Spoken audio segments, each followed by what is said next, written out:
Hello বন্ধুরা, আমাদের সহজ রান্নাঘরে আপনাদের স্বাগতম। আমি আজকে আপনাদেরকে দেখাবো যে কি করে খুব সহজে বাঁধাকপির ঘন্ট তৈরি করতে পারবেন আপনারা। আর এই ঘন্ট দিয়ে কিন্তু আপনারা সকালের নাস্তাটাও খুব ভালো করে সারতে পারবেন, কারণ অনেকের বাসায় রুটি খায়।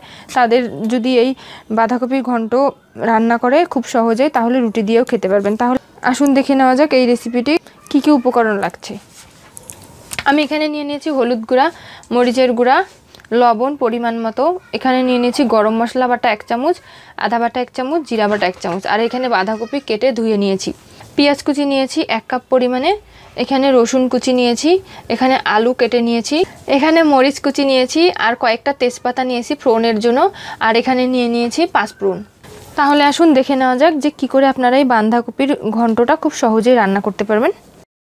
বন্ধুরা, আমরা চুলায় কড়াই বসিয়ে দিয়েছি এবং কড়াইয়ে তেল দিয়ে দিয়েছি পরিমাণ মতো। এখন এর মধ্যে দিয়ে দিচ্ছি কয়েকটা তেজপাতা।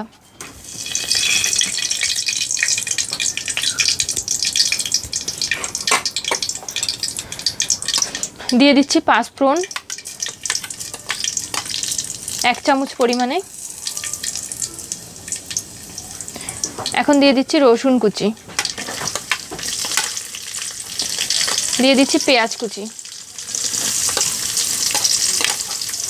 দিয়ে দিচ্ছি কাঁচামরিচ কুচি। আপনারা ঝালটা নিজেদের মতো করে নিতে পারেন।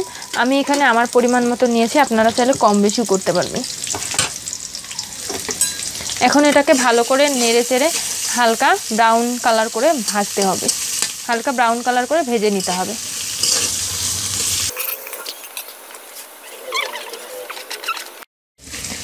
আমাদের পেঁয়াজটা হালকা বাদামি কালার হয়ে আসছে। এখন আমি এর মধ্যে দিয়ে দিচ্ছি আগে থেকে লবণ মেখে রাখা আলুগুলো।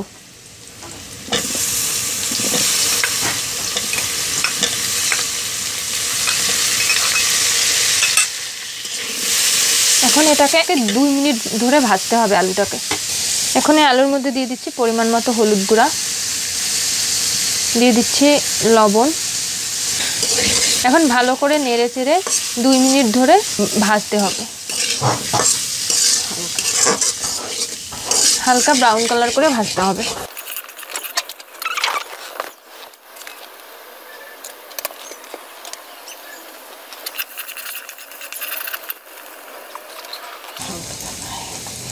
এখন আমাদের আলুটা হালকা ব্রাউন কালার করে ভেজে নেওয়া হয়ে গেছে।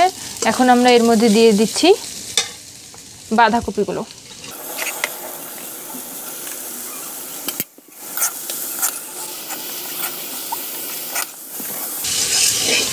এখন এই আলুগুলোর সাথে ভালো করে আলুগুলো এবং পেঁয়াজ রসুন যে ভেজে নিয়েছিলাম ব্রাউন কালার করে, সেই সবগুলোর সাথে এখন বাঁধাকপিগুলো ভালো করে নেড়ে চেড়ে মিক্সড করতে হবে। আপনারা দেখতেই পাচ্ছেন মিক্সড করার সাথে সাথে কিন্তু বাঁধাকপিটা যখন লবণ পাচ্ছে তখনই বাঁধাকপিটার থেকে জল ছেড়ে দিচ্ছে। এই জলেই কিন্তু আমাদের বাঁধাকপিটা সিদ্ধ হয়ে যাবে। এখন এর মধ্যে দিয়ে দিচ্ছি আমার পরিমাণ মতো 1 চা চামচ মরিচের গুঁড়া। আপনারা চাইলে কম বেশি করতে পারেন। আর দিয়ে দিচ্ছি 1 চা চামচ জিরা বাটা, 1 চা চামচ আদা বাটা আর গরম মশলা বাটা 1 চা চামচ পরিমাণে। এখন এই মশলাগুলোর সাথে ভালো করে মেশাতে হবে বাঁধাকপিটাকে।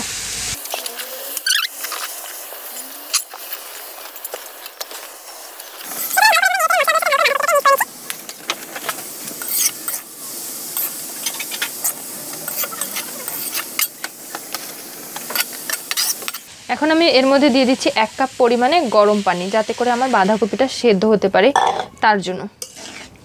এখন আবারও একটু হালকা নেড়ে আমি এটাকে ঢেকে দিচ্ছি প্রায় 15 মিনিটের জন্য। 15 মিনিট পরে আবারও ফিরছি।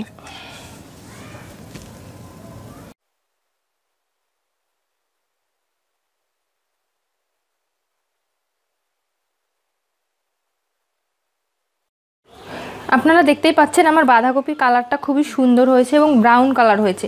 এটা যখন আপনারা ভাজবেন এবং রান্না করবেন তখন এত সুন্দর একটা ফ্লেভার বের হয় যেটা বলার মতো না। আপনারা রান্না করলেই সেটা বুঝতে পারবেন এবং এটা খেতেও অনেক সুস্বাদু। আপনারা অবশ্যই করে এই রেসিপিটি বাড়িতে ট্রাই করবেন এবং আপনাদের প্রিয়জনদেরকে তৈরি করে খাওয়াবেন। তাহলে আমার এই পুরো ভিডিওটা যদি আপনাদের ভালো লেগে থাকে তাহলে অবশ্যই করে আমার চ্যানেলটি সাবস্ক্রাইব করুন। পাশে থাকা বেল বাটনটি ক্লিক করতে ভুলবেন না। ধন্যবাদ সবাইকে। আজকে এই পর্যন্তই।